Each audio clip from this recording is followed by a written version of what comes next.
So, Daniel, I'm taking notes. You better say something smart today. something profound. Very, very unlikely. Could you just tell us a little bit about your history with training and how you got to what you're doing right now?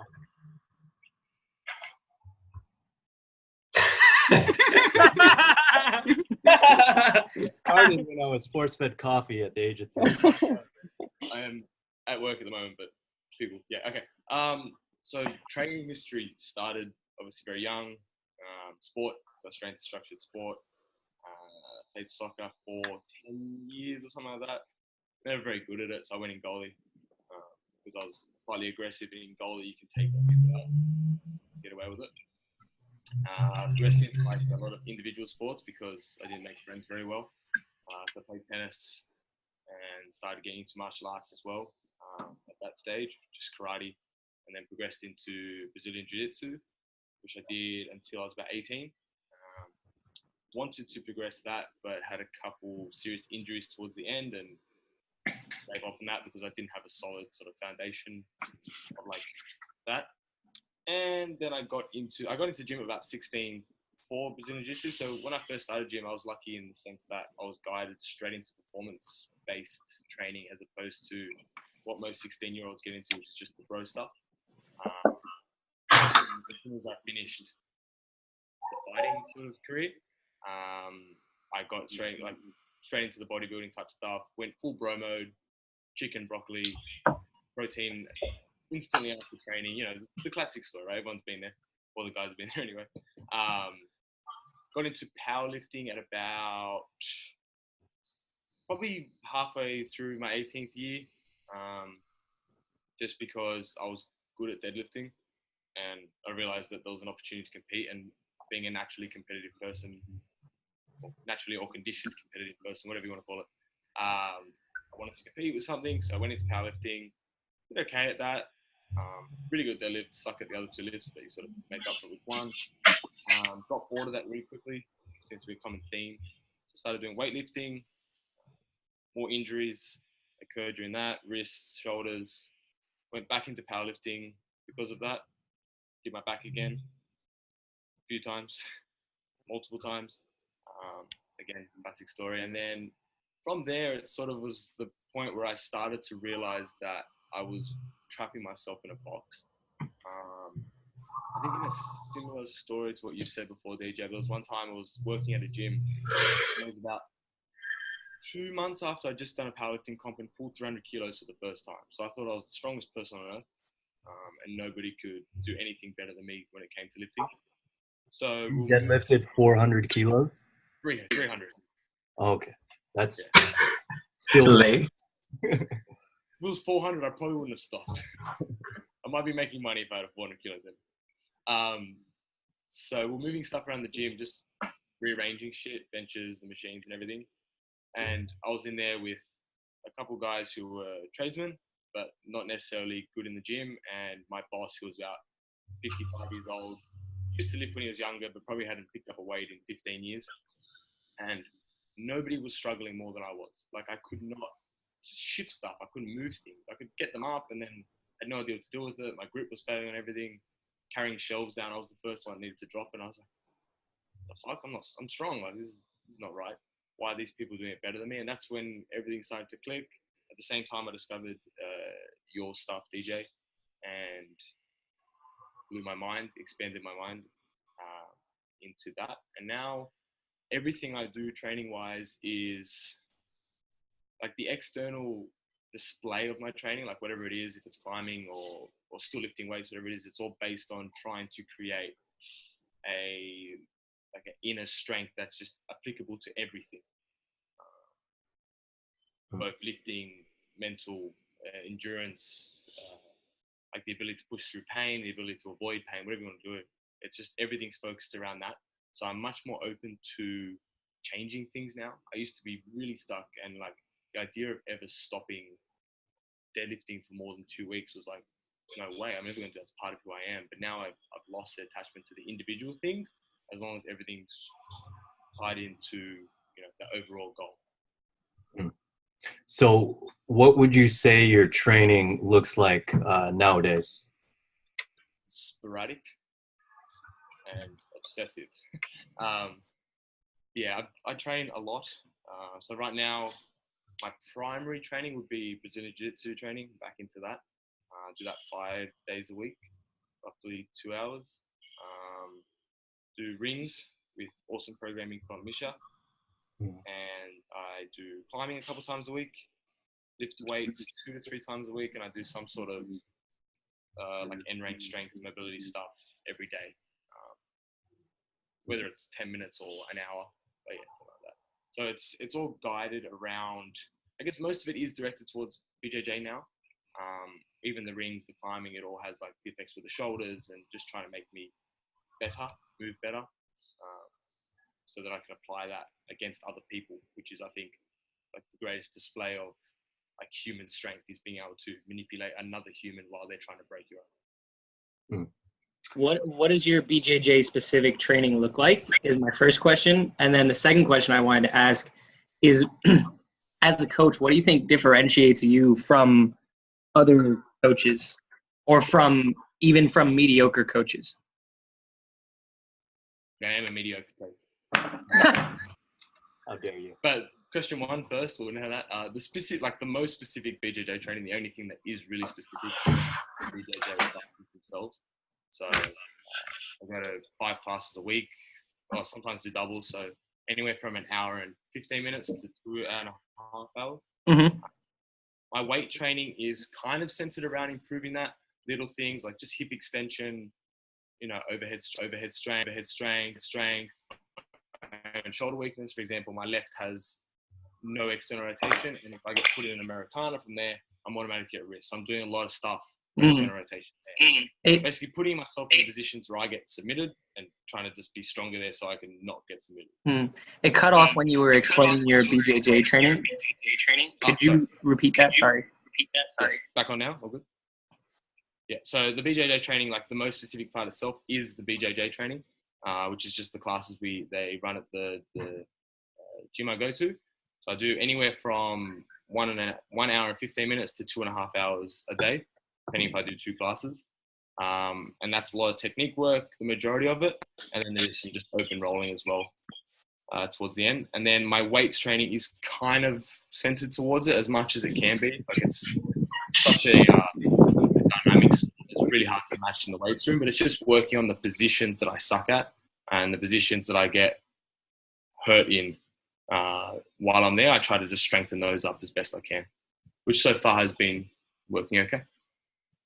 And to answer your second question, which again, I genuinely do think I am at the point where I'm a mediocre coach, not a bad coach, and moving towards the sort of coach I want to become and a good coach.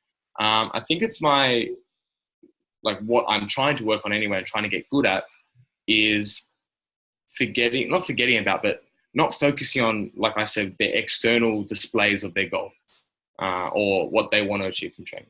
It's understanding that, like, what got them to that point and why they think that, like, what they really want to get from it. Like, what's the ultimate goal? What can they take from the training and apply to everything else? Because if their focus is purely on the training, it's kind of loses interest for me now, which before that was everything.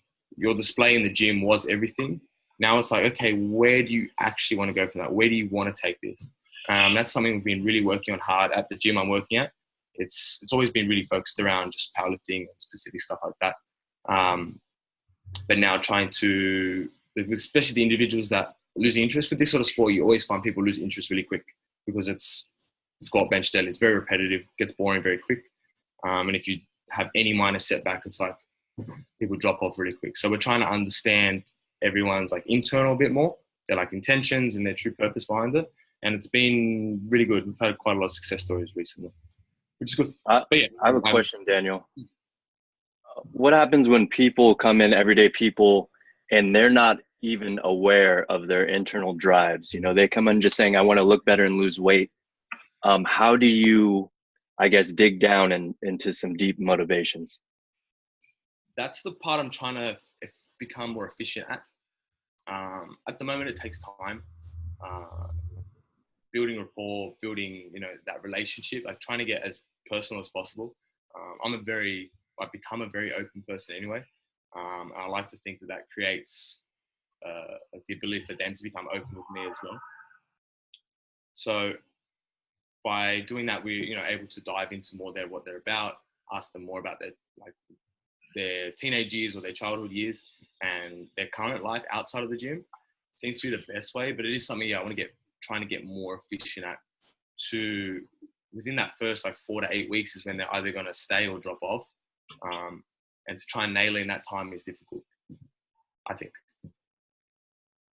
And I guess a follow-up question would be, so you have someone coming in, you talked a little bit about your practice, but someone who I guess just wants to feel better and be more functional all around, what do you do for them? What does their program look like? Yeah, in general, our program's always going to be very weights focused. I don't program anything like I program for myself. It is always weights focused, and powerlifting still is the main goal. Because I think getting stronger makes you feel fucking good, no doubt about it. If you hit a new PB on a squat, I don't think anyone's ever been unhappy about that. Some people it means more to them than others, but everyone's happy with achieving something new. So we do focus around that, focus on checkpoints, focus on getting them results in that sense. And over time, deeper things possibly come out. Awesome. If not, we keep pushing them towards that, because that could be what makes sense. I lost that drive for that to be enough to make me happy with training. That for me, it's not enough anymore. But plenty of people it is. So yeah, we still guide it towards that. Or I still guide it towards that.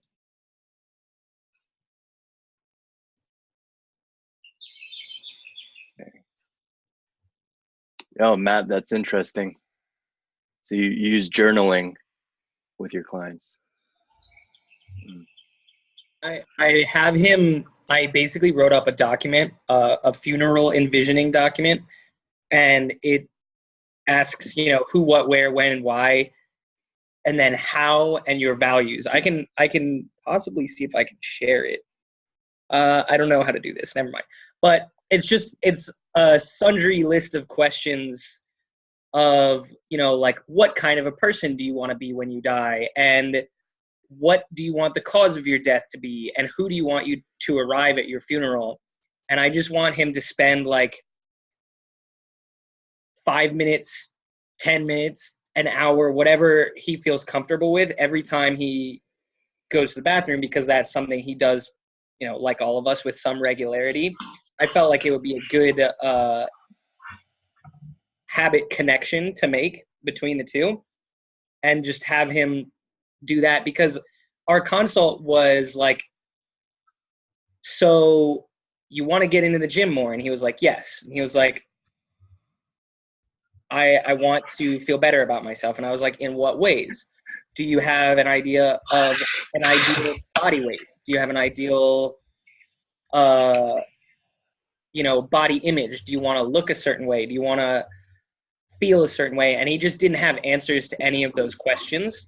So I said, I think my prescription for you is more clarity. And this was just a few days ago. So I don't know if he's even journaled once yet, but that's what I felt was the most appropriate solution to the problem, was getting him to find a direction, and then we can start kind of moving in the direction that he needs to move. Actually, I guess everything I've been referring to so far is what I do at the gym I work at. Mm-hmm. Is not my gym to completely change everything. We're introducing things, but it's interesting that you said that, because within the last 3 months, I've actually started giving something similar to all my private clients that I do outside. Not exactly the same, but I give them a writing task at the end of a block. So I normally do 3 to 5 week blocks, whatever it is. I'll give them a writing task, which could be something as simple as describe your experiences within the program. Minimum words. I give them word count limits just to make sure they're actually writing something. And it's been good. It's talking about how do we find that internal. That's been the most discovery we've found. At the gym, we're trying to do something similar, not quite as hippie, but more just checkpoint stuff, where at the end of the block, they're going to have to organize a meeting with myself or one of the other coaches. And so we can determine to allow them to unlock their next program. And then we're going to go from there. So a similar idea, I think. I think anytime you can make them talk or write or whatever it is obviously where you're going to get the most information. And unless people like specifically prompted to do it, they're probably not going to give you that much. Most people, some people will, which are awesome. But I would like to add one thing, and it's, I think as coaches, it's you want so much for your clients, so you kind of want to make them aware. But sometimes I think it's just that they're not ready. They don't dare dream that far away, which means that we kind of have to be patient and just let it take its time, even though we would like to get them there faster. Maybe it's just about sometimes just having those like firm goals or making them work towards something, that so they'll achieve something and feel like, oh shit, I never thought I could do this. And now they can try to expand how they view everything. And then you might go in with all the internal stuff. Yeah, I think you're exactly right. That's definitely like a thought that I had when I gave this journaling as homework. Is I was thinking, is it too much too soon? Do I need to just focus on getting him a win and just getting some kind of results so that there's, camaraderie and some buy-in, and then drop the heavy shit on him? And I don't know. I think there's definitely merit to both approaches. Yeah. I'm not sure which is like more appropriate in this specific circumstance. Yeah, I think both are very viable and important options, but it's just timing which one should fit into where. Exactly. I think, you got to look out for signs like people are dropping off or they're falling off, or you detect a lack in motivation. That's maybe when it's time to step it up. Or maybe that's a time when it's time to pull that stuff even back even further and just focus on goals. I guess that's the art of coaching. The really fun side of it. Science stuff's boring and easy, but I think the art stuff's where it gets interesting. Absolutely. I think my depiction of what the art of coaching has changed the most recently. It used to be, if I have a mad cue that's going to change someone's squat in 1 second, I've nailed the art of coaching. Mm-hmm. I was very freaking ignorant to what that actually meant. Yeah, I think the OMU itself has actually been super important in manipulating that to create the change. So you described what your view of a good coach was, and you said that's no longer it. What is it now? What is a good coach to you now? That still is part of being a good coach, but it's not the complete picture. Now it's understanding the person and being able to choose when to dig deeper, being able to choose when to get them to speak and when to speak to them, understanding the individual and their desires or their lack of desires, and just that they just want to lift shit and look good. They want bigger biceps, sick. You got to just run with that. But then if you can detect, changes in that, and you can detect that there's actually something more there, being able to dive into that and find that, I think if you can do that successfully and time it well, that's when you're a great coach or a good coach. Hence why I'm only mediocre. Daniel, diving into the artistry of coaching, I know you love the three-word combos. You made a post, I think it was intention, process, outcome was the formula that you use. Could you tell us if that's what you're using and explain that? And is there a hierarchy to what you give people? Yeah, three-word combos are just cool. And it just works well. There was a good discussion. I can't remember whose post it was on now, but it was a really good discussion that Sam got in on, Samantha. But yeah, my old one used to be mobilize, stabilize, optimize, until I realized that all those three words mean the same shit. It's on my website. I need to fix that, but I actually don't know how to edit my own website because I lost the password, and they won't give it to me for some reason. So intention, process, outcome. No, I don't like that. Is not an order. There's no hierarchy to those. Outcome can come first. A process needs to be there, but the intention can come later. It can come at any point. I think it's really important to eventually find to be aware of it anyway. I think, like you said, DJ, you always have one, whether you know it or not. Like, there is an intention to something you're doing. You can't just do something with no intention. But whether you know it or not is a whole nother story. And that can take years to develop. I've been training for nearly 10 years now. I only probably found an intention within the last year that I actually truly believe in. The process can be developed from the intention or for the intention. And the outcome, as I said, can come before either of those, or ideally, once you've got everything sort of aligned and sorted, the outcome will come as an easy result of the intention and process, but then it loses its importance. You have the first two, the outcome becomes less important. Yeah. So in terms of structuring the training with a client, you mentioned, strength, getting them stronger with barbells and loads. You mentioned like in range strength, mobility. Is there a formula or system you use to program that with clients? At the moment, again, so specifically at the gym, we just basically, it's all the same stuff, traditional strength training methods, barbells, dumbbells. In my private stuff, I sort of program specifically for one or the other at the moment. People either request a strength training program where, depending on if it's for sport or not, there will be end range work incorporated in there. Usually it's the first part of the training, and they can go on and enjoy the rest of it, because most people don't necessarily enjoy that stuff too much. And I always try and incorporate some sort of play activity in at the end. That again is we try to get end range stuff in there, because I think end range strength is super important, especially for sport. Try and focus it around that. And then, if they request a mobility specific program itself, it's a mixture of basically FRC programming, incorporating that sort of same process order as well.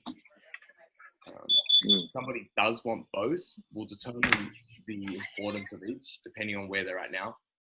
If they're a rugby player, for example, and they've wanted a full-on program, like full personal training, we have to see if they already have really good strength levels. We're not going to put too much emphasis on it, as in, traditional barbell strength levels. We're not going to put as much emphasis as we would if they were really weak. I think being strong at that stuff's really important still. It's not all about how strong your arm is out here if you can't throw something or push someone away from you in the first place. Your arm's not always in this position. So I do still prioritize optimal movement, or optimal mechanics, but we incorporate suitable end range stuff that I think is going to protect them or make them more badass at other shit. Yeah, I love that you said that, because a lot of people think it's just make shit work nice and then you can do whatever you want. There's a big gap between those two, right? Is there a certain way you fill that gap? Like, how do you get people, once they have certain positions or stability, how do you translate that into functional integrative movement? I like to try to get them thinking that every exercise, the intention is to get as strong as possible there, to load it up as much as possible. During that process, that might be different. There's obviously times for technical progression and volume progression, but I'm telling them that by the end goal, I want you to be able to press from in here, a nice tight position, and out here, and you should be able to load that up, not as much, but to the same extent or the same intensity that you're able to load in here. So you give them that sort of mindset that they are going to get super strong out there. They're juggling balls. What was that? Yeah, they're going to get super strong at that, and then gradually tie that stuff in. So if we think about a proximal tightness or proximal strength or distal options, we're going to show that now that they have the strength out there, their option has expanded from here to here, and now it's from here to here. So it's just a constant expansion out of where they're able to do cool shit from. Especially, it's easy to incorporate into sports. Like, again, say it's a rugby player, we're not going to do that much crazy shit out here because they're not out there that much. So I'm not going to try and tie stuff in like that too much. I'm just going to throw little things like that in there so they don't even know it, but they're they're just getting a little bit safer, a little bit more, lower risk of injury. But if it's someone like a jits fighter, I'm going to tell them now that they have an option to sweep someone from a different position because their arm's twice as strong out there.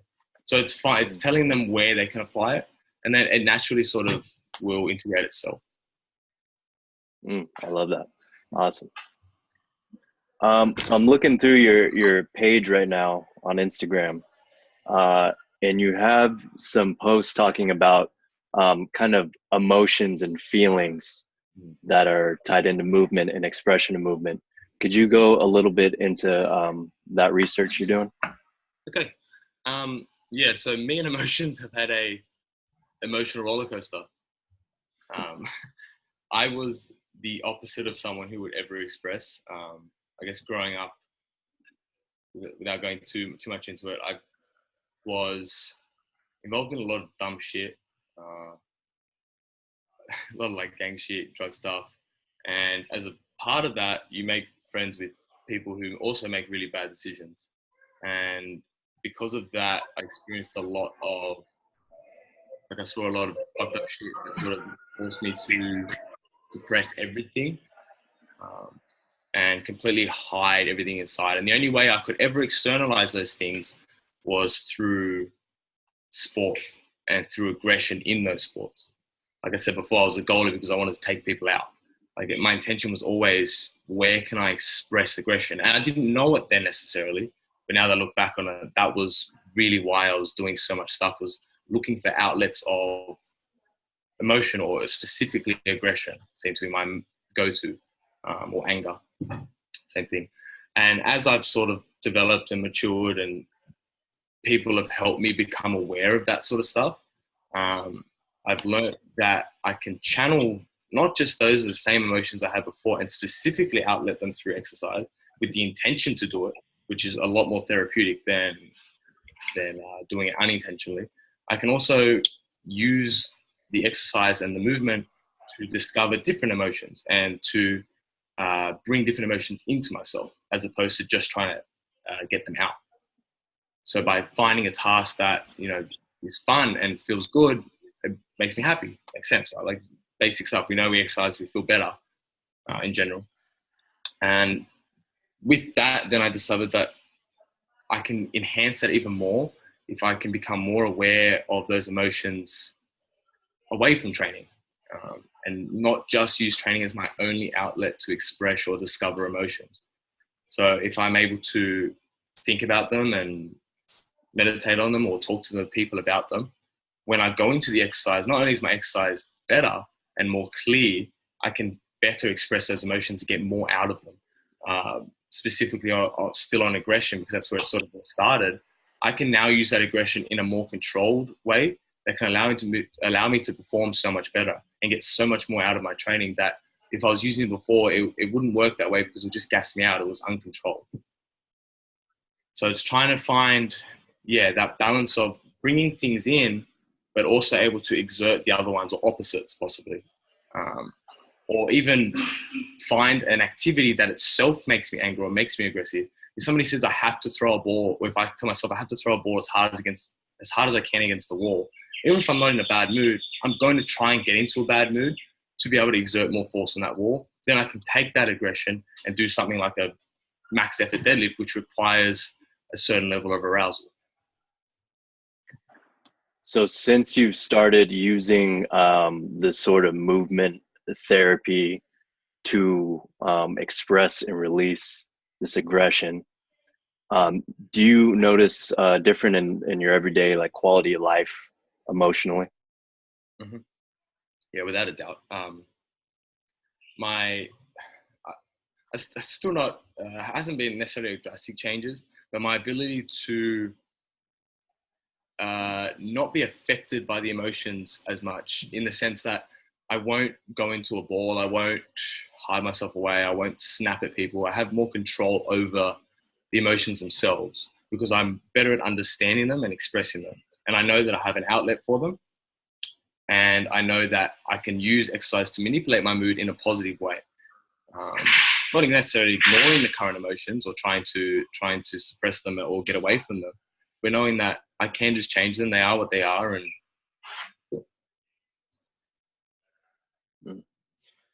So if you do you give people the intent of going into an emotion during exercises? And if you do, what are the cues you give them? Is it just kind of task context specific, or do you give them some internal somatic cues? I will usually start with task specific. Throw the ball as hard as you can against the wall. Break the wall. Stuff like that, basic shit, whatever. If that doesn't work, then it's, again, depending on how long or how well I know the client and their intention, we can tap into that more internal, what fuels you type thing, or what are you trying to get out of it? Do you really want it type thing? Working with fighters, for example, that's really easy. They're all messed up. So we just sort of find that avenue of what's led them to fighting and where they want to get with it. And it's see what you got. Let's be angry. Pretend it's this, pretend it's that. Or let's feel good. You're at home, if I'm fighting, how are you going to make this exercise look more fun? Do it with a smile on your face. Try to laugh during it. Let's, try to find those little nuances, but it does usually start just task orientated. Yeah. Interesting. I was going to ask how you would reverse that for like a fighter who you're trying to get them in more of a parasympathetic flow state. Let's say they're doing some conditioning. Is there any verbal cues or anything you give them to stay out of that sympathetic arousal? Yeah, usually breathing focused, timing focused. Use metronomes a lot. Only move on the beat type thing. If it's ropes, stay controlled like that. I'll change the speed as needed. If I see them starting to get too aggressive or too sympathetic, I'll slow down the metronome. Things like that as well. Awesome. And I genuinely chuck in I need you to smile for the next 20 seconds. And that seems to usually calm people down as well. Yeah, I love that. That's tapping into the vagal nerve in a sense and getting you into that afferently into that parasympathetic. That's cool. Yeah, I've been trying to run while smiling now. One, I freak people out, which is my favorite part because I'm just running. It's like a psychopath. It's actually made like running is my I've been hitting similar paces for similar distances, but my average heart rate is down about 10 BPM. Wow. And just by deliberately smiling the whole time. But I think it's actually been like half the people get kind of creeped out, but half the people smile back, and that's a bonus point, I think, which makes me feel better, and then the smile becomes more genuine. Could you show me the smile? Is it more of just that's a proper mouth closed? So it's like showing the teeth and everything? Smile. I got these pearly whites. Huh. I'm going to try that. That's cool. Yeah. It's creepy, but creepy anyway.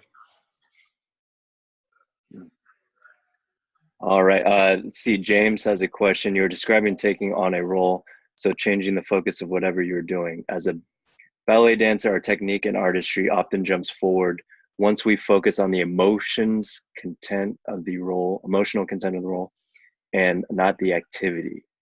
You're increasing the pie. Oh, that's interesting. James, you want to hop on and talk a little bit about that? Sure. Make sure I don't get any bad feedback. I love that you're smiling when you run. It's something that it's actually Kelly Starrett often talks about it as smiling in the face of competition, so the other person doesn't know how much you're suffering. I think it's a good training tool to basically take your mind away from what you're doing and sort of control your own emotional state. But what I've been doing, or what I've thought about over the years, one of the things about juggling while you're running is not so much the skill of doing the two things at once. It's just that to be able to run and juggle, you have to do one of them. You have to be able to run well to juggle, is basically what I'm saying. So if you start expanding the pie, if you take on the role of the character you're playing, everything that fulfills that, all the technique, all the dance, it just has to be there to be able to do the role. And so when we stop focusing so hard on being perfect or doing things right, but expand that pie and either throw in a different task like juggling while running, or by smiling while running, or by playing a character, or by just throw the ball as hard as you can at the wall, all of that just removes us a step and allows our natural technique to sort of just flow, is kind of what I'm thinking. Yeah, it makes sense. You have to build the base in order to add that additional layer. Yeah, if you think about rhythmic gymnastics, ballet dancers and rhythmic gymnastics do the same positions for the most part. Turns, pirouettes, attitude turns, split jumps. But for some reason, rhythmic gymnasts look so much better and do it with so much more fire and intensity than ballet dancers do. And I think it's because they have a fucking ball 15, 20 feet in the air that they have to catch. So they'll do 5 turns. The turns, they're not worried about that anymore. They can't be. They only can think about catching that ball and being ready for it. Whereas dancers are like, oh, I got to get this turn. And you're only focused on that for the most part in that world. And so when you start taking on the roles, that's when everything else just sort of happens, when you really embody the character, which is not focused on enough in the ballet world. But it's why I think rhythmic gymnasts are better dancers, technically, than ballet dancers. There's something to that. Because I know there's when you bring something to the forefront and shift your attention, to save energy, you're making those other systems kind of autonomic in a sense, which is why if you have someone sitting in a stretching, like in a straddle position, playing catch with them, they're going to be able to be there longer and it's going to suck less and they're going to free up movement. Same thing we did during the workshop. You guys were there hanging from the bar and doing those partner drills. You guys were hanging for 2 minutes and it was like nothing, because all your attention wasn't on the activity you were doing. It was put almost in the background, which I think is more efficient in that part of the brain. So that's super interesting that you're relating that to the rhythmic gymnastics, because I think it's the same thing we're seeing. Another interesting thing that you kind of hit on, DJ, is that when I'm doing the rings, and all of my weight plus the acceleration is on one of my hands, so it's a lot of strain on my palm and on my flexors, but I can do that for 5 to 6 minutes straight, just switching hands often. But for me, when I hop on a bar and just try to hold a 2-handed dead hang, I don't get above 2 minutes. And it's a combination of the fact that, I'm changing hands and that makes it easier to hold, but also the fact that I'm in complete joy and complete focus on the task itself. Whereas when I'm trying to do dead hangs, just like you were saying, James, it's like I'm focusing just like, don't let go, just hold on, and it winds up killing it. Did you guys see the Sorry. Did you guys see the paraglider who wasn't strapped in Switzerland With Matt and had to hold on for like 5 minutes to get down? Yeah, I saw that video. That was crazy. Yeah, he tore his bicep tendon, but that motherfucker held on for however many thousands of feet above ground, and for that long of time, and doesn't train that. He's just some like dad bod dude that went hang gliding. So obviously that guy had the capacity to hold on for 5 minutes, mostly by one hand. And we struggle to hold on for a minute just, or 2 minutes, two-hand, and we work out and hang all the time and do all this crazy shit. So context, fear, emotion, extra tasks on top of things. I think all of these, this is external cues versus internal cues. When you look at Nick Winkelman, like all this stuff is just, words matter. I think it was you guys last month or so, someone talked about calling things a deadlift versus pick something off the ground changes a person's emotional state at the gym, because some people have baggage around the word deadlift. Oh, it hurts my back. Yeah. I think the obvious example is always to use another task as that distraction, like the hanging drill with the stick. But yeah, I think the emotion is just an effective way to do that. If you focus on displaying the emotion or focus on feeling the emotion, the task itself becomes the least boring part. Even the other day, I saw I put up that video with the battle ropes. Before that, I'd been doing sets of a minute and I was dying out towards the end, forearms were gassed. That set there where all I focused on was being as aggressive as humanly possible. It was a 3.5 minute set. And like, you can't get those sort of results without it. So if we really tap into that and like find that, again, it's easier said than done with certain people because they don't give you the information. That's fine. It'll come over time if they want to give it. It's a very, very powerful tool in exercise or even outside of the training. Yeah, I think that's a big difference between exercise and play. You see it in kids; they'll play and play and play and not want to come home. You have them run a mile in PE and they just look miserable. It changes the perception of time and work. Another thing we talked about, I think, in the workshop was comparing someone going bouldering or down a hill in nature, doing thousands of steps that could look like one leg sissy squats. If you take all that work, mechanical work, and put it in a gym setting, they're not going to get a quarter of the way through that. And if they do, the chance of injury and the stress and all of that is going to be different just physiologically on the system. Where if you're out hiking, you could do that all the time, because I think the main thing is there's meaning attached to it. And that meaning is huge. You know, if you don't have it, you're going to interpret all that stress and perceive it differently. And that, you know, kind of goes into pain. Like when I was talking about the sandbag pickup versus deadlift, that whole perception of pain and movement will kick in because of the meaning and emotions and all that baggage tied to it. So that's something I don't think in exercise science people think about. They just see this is what's happening to the tissues and the joints and the biomechanics, but not the nervous system that's really in charge and interpreting all of this. Yeah, very good point.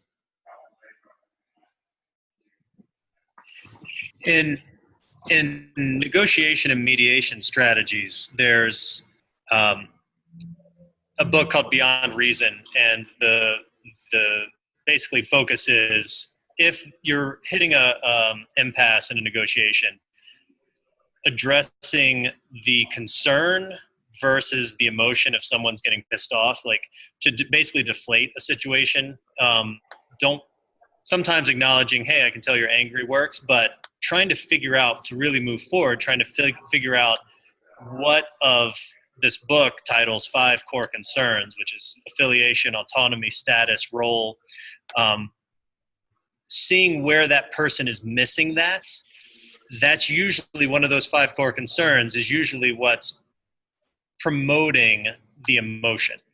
So if you can find that and name it and then work through it, you can figure out maybe they don't feel like they belong, or maybe they don't have a role in this, whatever. Like it's an art, so you just apply those core concerns. But what it sounds like sort of here is instead of addressing the task or the what the benefit of an exercise is really trying to address what their value is. Are they coming to the gym? What does it mean to them, that value? I mean, you guys basically all mentioned it, but there's some parallels that I'm seeing in my head between the negotiation mediation stuff I've done and how to apply that within the fitness context. I'll think about it more and write something that's more eloquent. Yeah, that's interesting. So it's like a finding the trigger in a sense.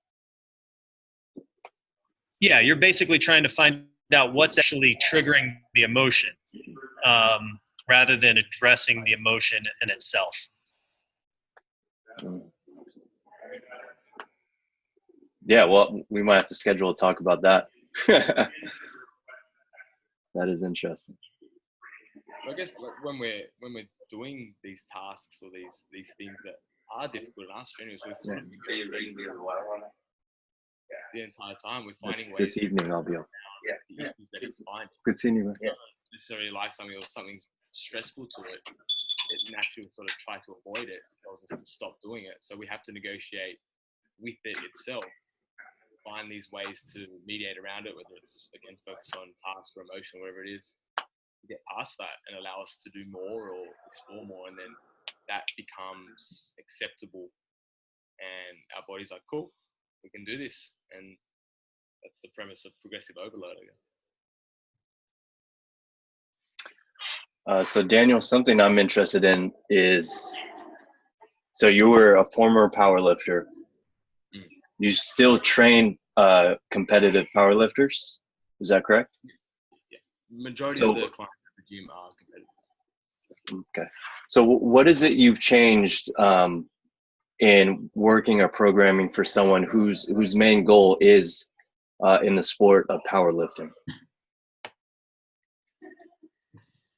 Something it hasn't changed much. The structures and everything that are in place here don't necessarily allow that much room for it. And say they did, how would I do it? I don't know if I know exactly. I think everything I know about powerlifting has stayed the same. It's the very science-based approach to powerlifting. Yeah, the art side, dealing with their emotions, keeping them calm, getting them aroused, all that sort of stuff, yes. But because I guess when I moved away from it to explore everything else, powerlifting never seemed to be a part of that exploration. So I haven't found a place for it, of how everything else fits in. Yes, the general understanding of people and what they want and when they need it or when they think they need it, that's getting better, and that gets implemented in like our day-to-day conversations. And like I said, with the checkpoints to keep them on track and those conversations to see what they're feeling and what they're getting out of it. Because I guess one of the biggest issues you have with anyone in sport, but a lot in strength sports, is the willingness or the want to push through pain or to push through, when you're fatigued and it's not there, but people just want to push through because it's what you do. It's like, no, I'm not soft, I'm going to get this done.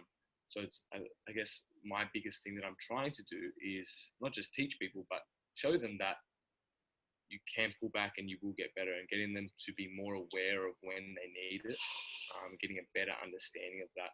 Because I know myself that I was the worst at that. I literally did a powerlifting comp where I knew I had a bulging disc going into it because it had been aggravated for 6 weeks. I trained on it the entire time and I attempted a 302 kilo deadlift that day and I couldn't move for 5 days after.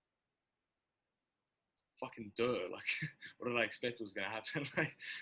But if we can change that mindset and that willingness to fuck yourself up for a lift, I think that's the most I can bring to powerlifting in that sense. The results is still going to be based on their ability to adhere to training and smart programming. That's in the end to strength sport. It's probably the easiest thing to program for. But if we can just fix the other part of it and not fucking ruin people's lives because of it, it's a bonus. Yeah, first do no harm. Yeah. But I have a question. You said it's fairly easy to program for, I guess, progressive strength training. But in your field, powerlifting, you see there's West Side. There's some higher volume programs out there. In some of them, I personally think work well with people on steroids or performance enhancements. What's your personal go-to for the programming for powerlifting or strength training? Yeah, we have our own programming system here that we sort of just constantly tweaking and developing. It's a fairly high volume approach. Our gym is very, very predominantly natural athletes, just based on the federation that everyone competes in. Maybe there's a couple that don't, but that's, majority are. Our program is quite high volume as far as individual sessions, but reasonably low frequency. Different lifts have different methods themselves. For example, the bench press, we usually work at a lot higher intensities and lower volume and more frequency.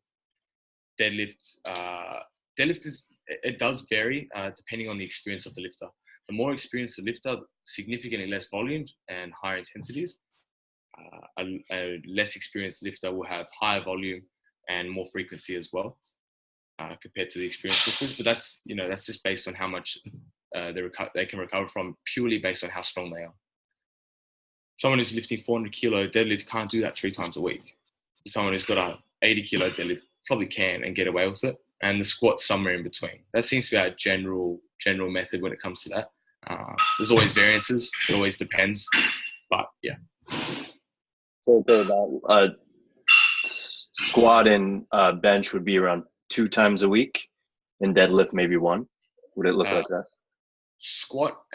So we have slots. So it's not always per week, but squats, we have about 4 squats per week. We'll do 2 main sort of squats and then 2 fairly close accessories. So yeah, maybe like a squat, a pause squat, a split squat, and even a leg press, something like that. And then for bench, there's usually 6 to 8 slots, which will be more frequency of the actual bench press. So that movement itself is not as fatiguing. The reason we use like pause lifts and stuff like that is it reduces the overall load. And then deadlift will usually only be 2 to 3 slots at most, with 1 main, and then the other 2 are quite regressed. Well, not regressed, but quite far away from the actual movement. Maybe just an RDL or something. Wow. Yeah, that is higher volume. That sounds good. It is. Yeah, they are quite intense programs. But overall sets and reps aren't too high. Usually most things are about 3 sets. And how do you guys approach people competing in weightlifting? Is it more stick to the lifts, low on the accessory, or do you guys do more of a Chinese, Russian, higher accessory strength work? We have a weightlifting coach here who handles all the weightlifting. I don't do any of the weightlifting program, but he has quite a Chinese approach because he is Chinese. Oh yeah, makes the most sense. But yeah, he does use quite a lot of variations. But again, it depends on how often they want to train as well. Ideally, he'd have everyone on 6 days a week, and they'd be doing just every variation he can think of based on their weak point. But a lot of the guys are only like 3 to 4 days, so they'll do more of just the actual lift. Interesting. Yeah, I don't do any of that, unfortunately. All right. Anyone have any questions for Dan the man? Well, I have a question about when programming for clients. What's your view on like self-regulation and programming? I think it's awesome.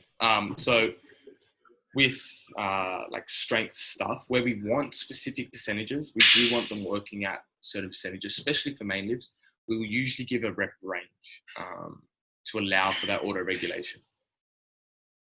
So for example, we want them to be working at 85%, but we're going to give them a rep range of 2 to 6. And I need you to hit in between that. The goal is 6, but if it's not there, it's not there. And we use RPE then to guide that. So it'll be like no more than RPE 9. Make sure you're not, grinding the rep, whatever it is. And we usually try to watch that, of course, to help them guide that. I think auto regulation is super important because one, it creates you get this emotional stress. If you feel shit that day and you're like, I have to hit 90% of my max for 5 today, but I don't feel good, you're probably going to feel even worse and most likely not get it because of that. But if you know you have the option of hitting 1 rep of it and that's satisfactory, you're going to go for that as well. Some people still struggle with that. If someone sees 1 to 5 in a program and they're naturally really get after a person, they only see the 5. So working around that can be difficult. But again, when you are in a strength sport, the expectation is you need to hit these numbers if there's an upcoming direct goal, of course. For most accessories, we do base it on just an RPE based method. Well, how do you help people figure out how you should feel on a certain like RPE? Because I found that hard, especially with people that haven't got that many years of intentional training. It's difficult, without a doubt. We try to use like our feedback as much as possible, as in we'll watch and be like, we think that was an 8. Every time they do something, like we think that was that. Or so first I usually ask what they thought it was, and then I'll give my thought on what it was, which is never going to be accurate because none of us really know, but it just comes with experience. I don't think there's really any other way to get it better. You can describe it, you can tell them how many reps you think you're meant to be left in the tank when you have 8.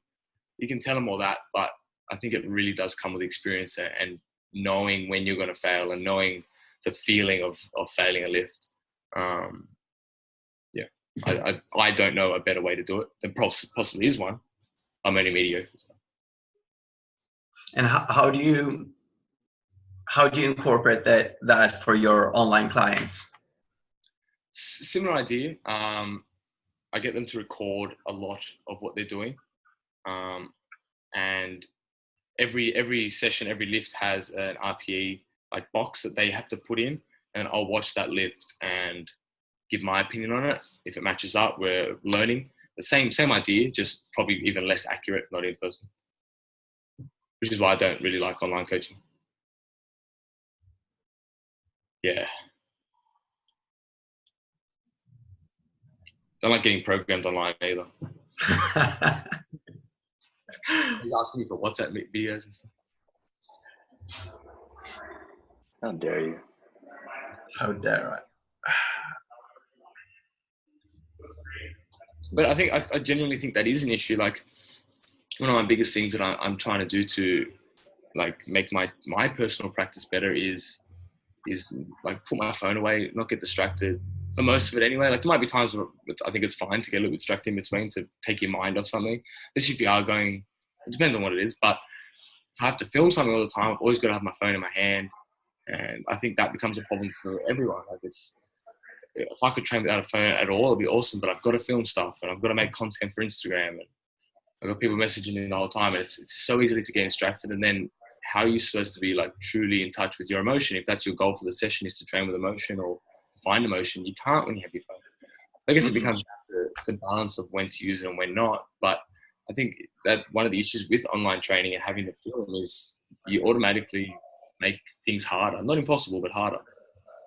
Well, I guess that's because, or that's a skill as well. Like one thing that impresses me so much is people that like when it's game time, and in between they can do whatever they want. And I mean, to be able to acquire that skill, maybe you should have your phone with you. That's how I view it sometimes. Because if I don't have my phone or anything at all, I'll start to think about. I'm very good at like building mental obstacles.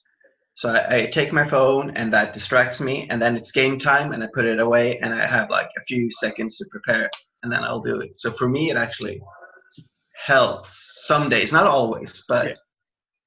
I think that's a very good point, very possible, but like you said, it doesn't always work, and I think it still can be a limiting factor, especially for people who don't do that and don't have that. Like you're obviously a little bit sick, you want to make shit so much harder for yourself, which is mad, and that's awesome because you're only going to get better from that. But not everyone wants that, and it's hard to find that balance. And yeah, again, it's not an impossible thing, and it's not always a bad thing, but potentially. Yeah, put your fucking phone away when you're training, or put it on airplane mode and film. Oh, didn't know that was an option. What? I don't know what airplane mode is. Even music, I got in the trap of always going back to, I got to put this song on before this set, or like I was dependent on it. And if I could just listen to music and it'd be fine and let it go, but I would get even caught up in the control of that. So, man, I fucking get frustrated by people in the gym asking me questions and talking to me when I'm trying to work out. So yeah, maybe that's a stress that I have to learn to deal with, that I could grow from, Misha. But the distractions really do take, especially if you're getting into the motion and the flow and you're going into some like fire breathing during rounds, like you're an animal at this point and you can't go into that social mode. So yeah, For that's what me, I like about CrossFit gyms, to be honest. It's like we're all here to do this, phones off, we're all in the same intention. That's a beautiful thing about those type of class structures. I'm actually a big fan of just podcasts, except for when it's like smashing time. But I don't know, it kind of soothes me and brings me down, like focus me in some sort of way. Yeah, I can't run to music at all. It just ends up being a shit show. But if I have a podcast or audiobook or something, it's the flow is so much easier. It is calm having someone talk. But yeah, like, you probably know everyone who trains where they work, but it's the fucking worst thing ever. You can never have this good training session at your own gym because you see everything that needs to get done. And fuck, if you can stop yourself from being distracted by that, your mental community is important. I can't do it at all. I get out as much as I can. It's true. The training where you work is hard. I don't know, James, it looks like there's no one in the gym you're at right now, is there? Is that San Francisco CrossFit? No, this is my gym that's not open yet. Oh, Here in that's Denver. even better. Yeah. Oh, in Denver. Very cool. Hey, it looks like a great gym. That's nice. Thank you. I've got gym flooring going in. That's what I've been cutting. On music. So I lived by music, being a professional ballet dancer for 12 years. That's music fueled just about everything. And when I started at San Francisco CrossFit, it was so weird to have this random hardcore music playing and no one was using the music for their own pacing and timing. And it usually didn't make sense to use that music anyway. And I'm not 100% against that. I actually like playing with being able to distract the music and go with my own pacing very intentionally, that the music doesn't have an effect. And then I also use the music, not to the point where I'm trying to do the right like beats per minute. I'll just, whatever it happens, I'll down regulate or up regulate with whatever the new song is. And then I also train in silence and classical. I think it's good to be able to do it all. And I think that's just from my dance background. Yeah, I love using a song to determine how long I have to push, like the length, or like Bring Sally Up and things like that. I think are great because it does push you further and it does allow your mind to not count and you just move with the sound. I think it's a great tool, definitely. I like that idea of just you orienting yourself to the tempo, whatever comes up. That's cool.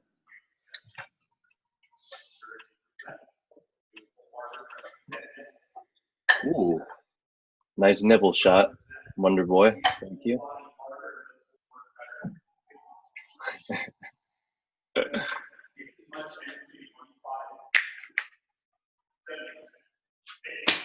Just for you, DJ. I Next appreciate it. next time in House of Fire After Dark, I'll get some stills just for you.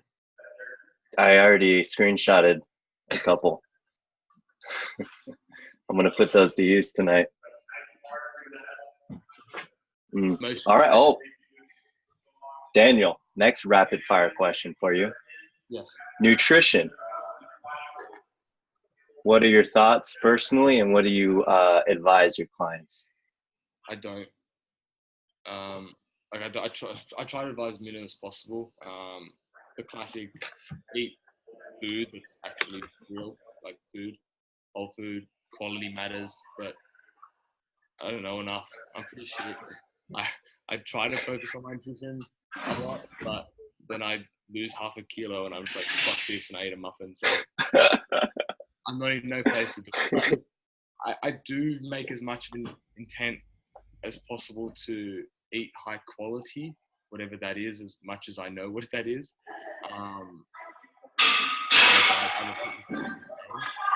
But again, I'm not good enough to be able to say you must only like this. My personal opinion, I like the research into it, and I fix it schedule because I don't have any of it over in time.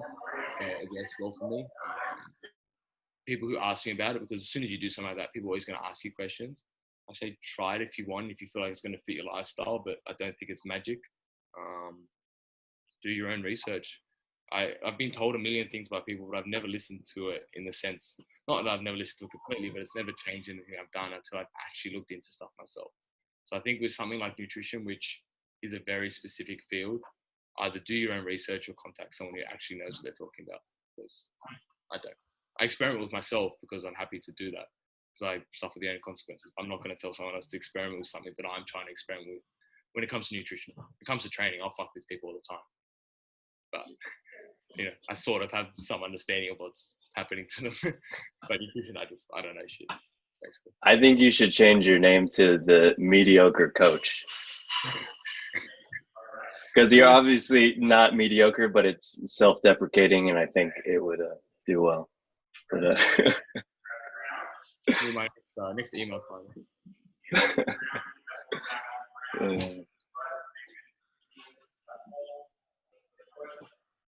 You get any good stuff from that, Mila?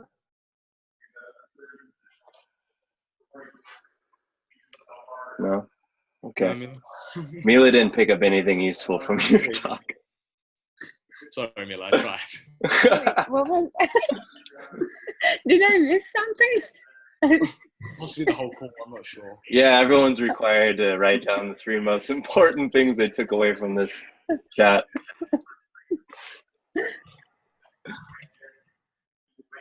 Number 1, I don't know. Number 2, no phones. Number 3, this is a juggling ball.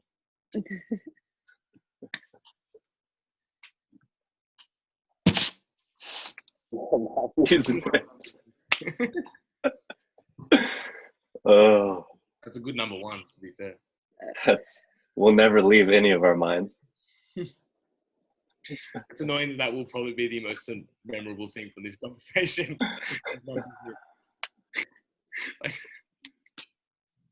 Oh, good stuff. When you say annoying, do you mean spectacular? Yes, precisely. Just wanted to make sure. They're very similar words, easy to get them confused. Oh, look, they overlap. Yeah, in pretty much all the ways. That'll definitely be my session later.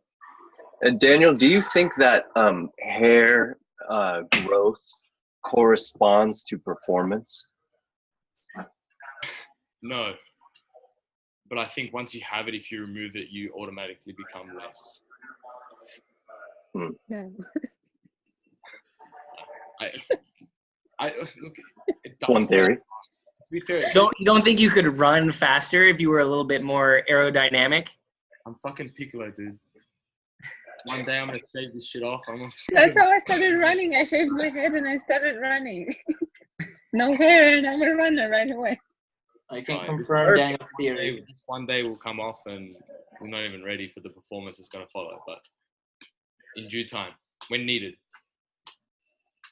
But quite genuinely, the hair does play a part in my training.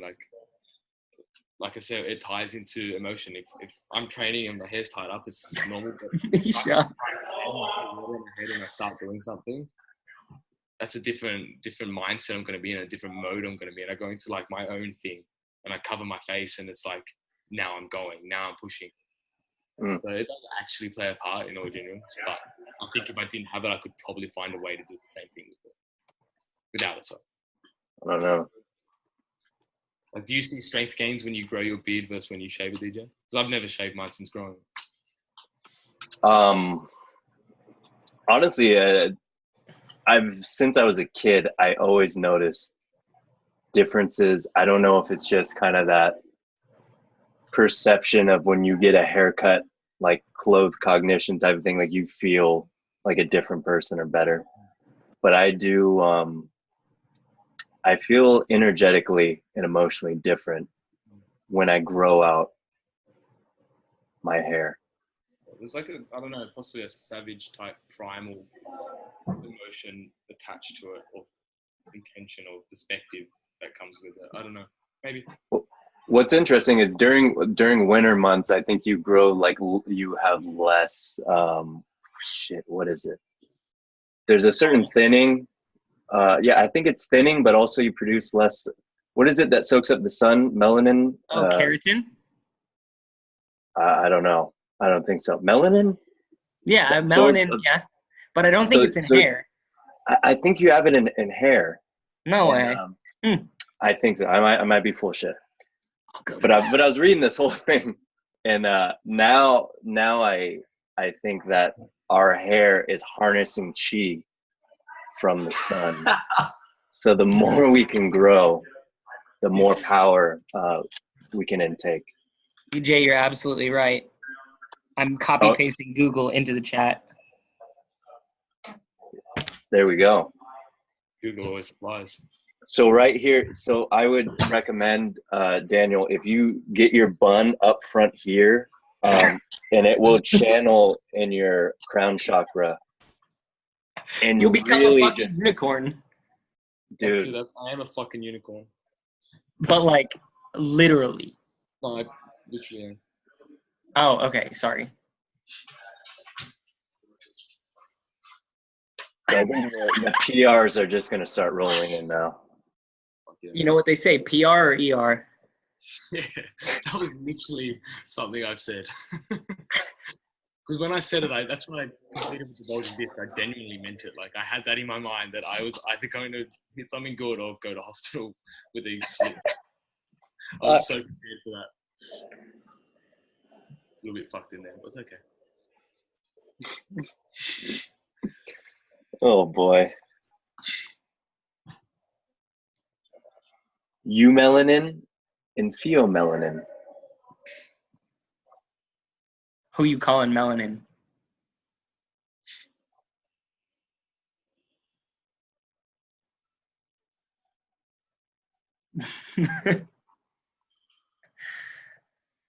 Oh. All right, I'm gonna. Yeah. All right. I need to On that note. 22 minutes ago. So, oh, it's 4:20. Perfect timing. All right. Sick.